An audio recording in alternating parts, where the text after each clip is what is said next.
Did he call the proceedings? No, thank you. Please call the proceedings, Mr. Registrar. Thank you. This is case number MICT 1355A, the prosecutor versus Radovanu Karadžiću. Thank you. Mr. Karadžić, can you follow the proceedings in a language you understand? Dobar dan, Excellency. Good afternoon, Your Excellency. Good afternoon to everyone. Yes, I can. Thank you.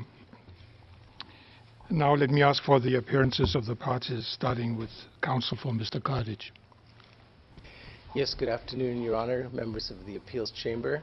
Radovanu Karadžiću is represented today by Kate Gibson of Australia, Marko Sladojevic of Slovenia, James Jackson of the United Kingdom, to my right, Goran Petronijevic of Serbia, and myself, Peter Robinson of the United States of America.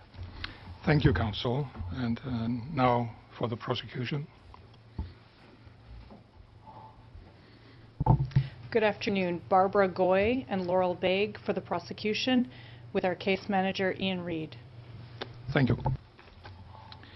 In accordance with the scheduling order issued on 22nd February 2019 and pursuant to Rule 144D of the Mechanism's Rules of Procedure and Evidence, I will pronounce today the judgment on behalf of the Appeals Chamber in the case of prosecutor versus Radovanu Karadžiću.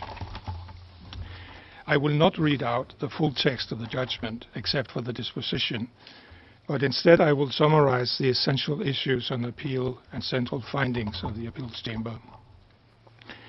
This oral summary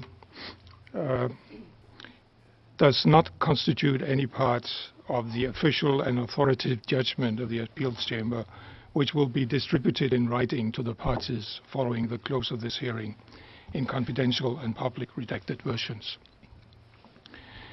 During the relevant period, Radovanu Karadžiću held positions with the Bosnian Serb leadership, and from December 1992 he was president of the Republike Srpske, RS, and supreme commander of its armed forces, VRS.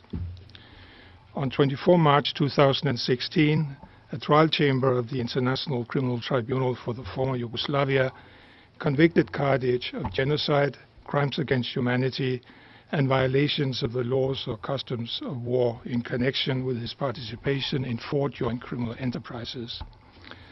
First, the overarching JCE, aiming to permanently remove Bosnian Muslims and Bosnian Croats from Bosnian Serb-claimed territory in municipalities throughout Bosnia and Herzegovina.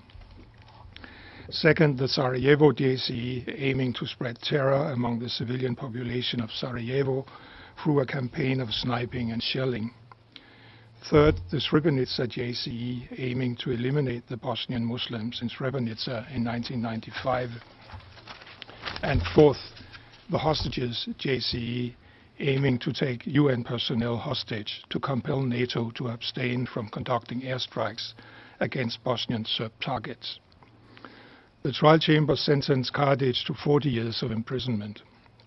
Karadžić filed an appeal before the Mechanism, challenging his convictions and sentence. He requests that the Appeals Chamber vacate each of his convictions and enter a judgment of acquittal, or alternatively order a new trial or reduce his sentence.